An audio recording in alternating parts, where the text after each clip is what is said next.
Olá, caros ouvintes, bem-vindos ao programa Amplitude, mais uma realização do IDECOM, Instituto de Desenvolvimento e Expansão da Consciência. Eu, Ricardo Ida, ao meu lado, Patrícia de Campos, olá para todo mundo. Axé. Hoje é dia de Axé. A gente vai falar sobre Umbanda, Candomblé, Espiritismo kardecista, os diferentes caminhos ligados às religiões mediúnicas. Eu acho que dá para começar com uma mensagem que eu acho super bonita dessa semana, que fala assim: uma vela acesa é um ponto de luz firmado, uma ligação espiritual entre nós e o mundo espiritual. Suas cores e formas variam, mas o que importa é a fé. O que importa é a fé, Paty? Sem dúvida, né? Já diz a música, andar com fé eu vou, que a fé não costuma falhar. Eu acho que é bem por aí. Verdade, a fé não falha jamais. E aí? Bom, fica aquela pergunta sempre, né? Umbanda, Candomblé, Espiritismo é tudo a mesma coisa? Eu já ouvi nessa minha vida de tudo, né? Gente que falava que Umbanda é do bem, Candomblé é do mal, que Espiritismo é gente evoluída, que todo mundo trabalha com o diabo. Tudo que já podia ser ouvido, falado a respeito dessas religiões. É uma fábrica de fantasias e mitos. E eu acho que hoje é um momento oportuno de a gente quebrar muitos deles e trazer um pouco de consciência para as pessoas, não é, Paty? Sem dúvida nenhuma. Eu acho que vale a pena te lembrar que, quer dizer, através da história, né? O Ricardo pode dizer isso melhor do que eu, a questão do candomblé, da umbanda e do espiritismo, mas a gente vem com uma tradição desde lá do descobrimento do Brasil, dentro de uma postura de uma religião específica. E tudo que veio depois passa a ser coisa, como eles dizem, do diabo, né, Ricardo?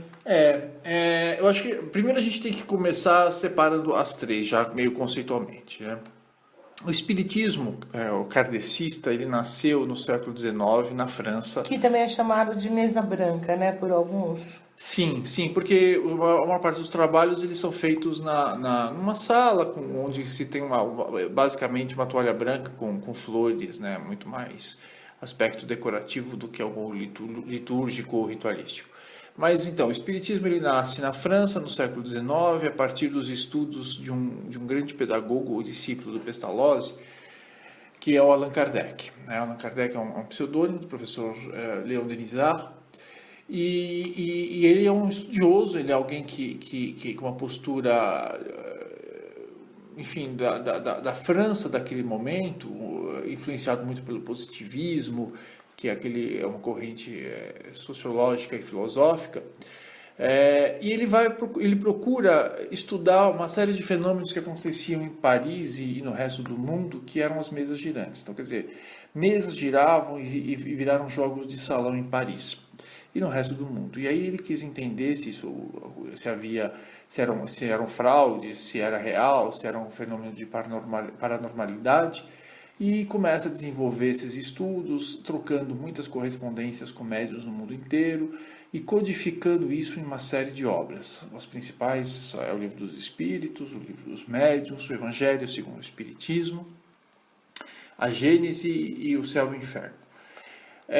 Então, esse é o espiritismo kardecista.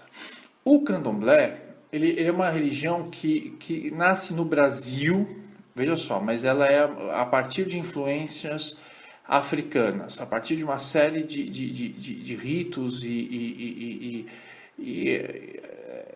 cultos, né, aos orixás. Então, assim, se você for para o Benin, para a Nigéria ou para Angola, e pergunta sobre candomblé, as pessoas não conhecem esse nome, né? Candomblé é uma coisa que surgiu no Brasil, é um fenômeno muito bonito, um fenômeno que reúne uma série de crenças distintas dos diversos povos africanos escravizados, que mantiveram os seus costumes, suas tradições aqui no Brasil. E ela cultua os orixás, mas ao contrário do que muita gente pensa, não é uma religião politeísta, porque o candomblé, seja ele de Angola, de Jeje, de Nagô, Queto, acredita na existência de Deus, pode ser chamado de Olorum, Olodumaré, Zambi, e os orixás, que são expressões desse Deus. Quando você fala, né, dessas nações Queto e tudo, na verdade tem diferença do candomblé, mesmo lá fora, entre uma e outra? Não,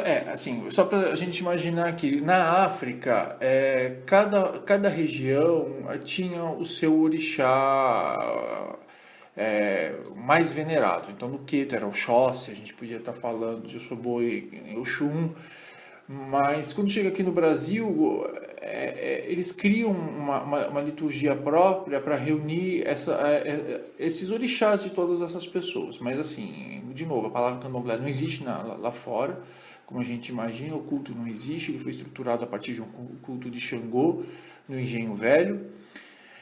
E basicamente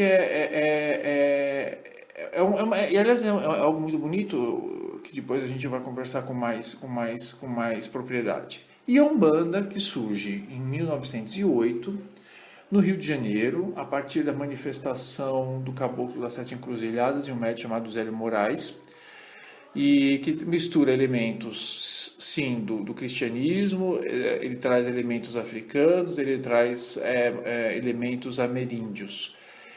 Só para vocês saberem, gente, a gente está aqui no Barulho, a gente está, na verdade, hoje na Casa da Pátria, às vésperas do Natal, então não é efeito físico, não é nenhuma entidade ou orixá se manifestando, tá? São as pessoas aqui em torno, a gente resolveu hoje falar aqui na sala de jantar da Pátria, em vez de estar no estúdio. Mas voltando, então assim, primeiro ponto pacífico, as três religiões são monoteístas, então não vamos falar bobagem, falar que são politeístas, as três religiões são monoteístas, sendo que duas delas são cristãs. A Umbanda e o kardecismo, eles têm uma forte presença do cristianismo. Inclusive o próprio Kardec codifica o Evangelho segundo o Espiritismo, que nada mais é que um norteador moral e ético para os espíritas kardecistas, baseados essencialmente no Novo Testamento, no Evangelho de Jesus. Por isso que nas casas kardecistas a gente tem a imagem de Jesus. E em muitas casas de Umbanda também, casas de Umbanda, que eu digo terreiros de Umbanda também, tá? Sim. Os dois têm essa presença de Jesus é muito forte, né? Coisa que no candomblé já não existe, até porque existia até um tempo atrás, eu diria até os anos 70, os anos 1970, por conta de uma necessidade de sincretismo, mas que foi abolido do candomblé mais recentemente. E justifica-se, né, por um fenômeno histórico, quer dizer, durante muito tempo, os negros eles foram obrigados a cultuar, a serem católicos por uma imposição política, por uma imposição social, econômica, e tiveram que disfarçar um pouco da sua crença, né, meio que usando elementos católicos. O segundo ponto que vale a pena a gente falar é que, assim, os três, existe o fenômeno da incorporação. Posso só dar uma parte aqui? Pode sim. Até para as pessoas poderem entender, né, que geralmente, nem sempre, isso não cabe aos espíritas, kardecistas, mas normalmente quem é do candomblé ou quem é da Umbanda tem a questão desse preconceito de que são chamados de macumbeiros, né? Isso é bem generalizado e o pessoal acaba chamando. É até bom explicar o que é uma macumba, né? Macumba foi chamado qualquer tipo de oferenda, né, que é oferecido nos cultos do candomblé e da Umbanda. Mas, na verdade, macumba é um instrumento musical. Isso aqui é uma série de palavras que assumiram uma conotação pejorativa. Embora eu, particularmente, depois de tantos anos de Umbanda e Candomblé, eu não me incomodo nem um pouco em ser chamado de macumbeiro, eu não acho que isso seja um xingamento, mas carrega em si uma coisa muito pejorativa, né? Como se fosse alguma coisa que fosse fazer pro mal. E aí tem um quarto elemento, que é o seguinte, gente, quem estuda Candomblé vai a fundo, vai entender que existe uma questão ética muito forte. Quem estuda Umbanda vai ver que tem uma ética muito forte. Então essa história de pai de santo que faz trabalho para amarração, para atrapalhar a vida dos outros, não é nem da Umbanda nem do Candomblé. É gente muito despreparada, muito louca, muito doida, muito má, muito perversa, não tem nem adjetivo, entendeu? Daquelas que colocam, né, no poste, traga o seu Seu amor em 7 dias. Gente, olha, países de santo da Umbanda e do Candomblé, países de santo sérios, não se colocam nesse tipo de papel, que ao meu ver, com todo respeito, mas eu acho que é ridículo, entendeu? O pai de santo, o verdadeiro zelador de santo, o verdadeiro babalorixá e elorixá dentro do Candomblé, eles estão lá, para zelar pelo axé de seus filhos, para cultuar essas forças da natureza, para se ligar e harmonizar com essas divindades. A Umbanda é princípio da Umbanda, caridade e amor. Então, não adianta. Se alguém falar que está fazendo amarração, está fazendo simpatia, está mexendo com o livre-arbítrio das pessoas, você desconfie, viu, caro internauta? Porque não é gente de Umbanda e de Candomblé séria. Entendeu? É um monte de gente que compra aquelas revistinhas que vende na banca, 1001 simpatias. É gente que vai aprender a fazer e faz tudo errado. Depois, aí sabe o que acontece? Aí tem que ir para uns terreiros sérios de Umbanda e Candomblé para ter que resolver a confusão energética, vibratória que fez. Eu sei que tem muita gente que que deve estar agora fazendo boneco voodoo da gente, né?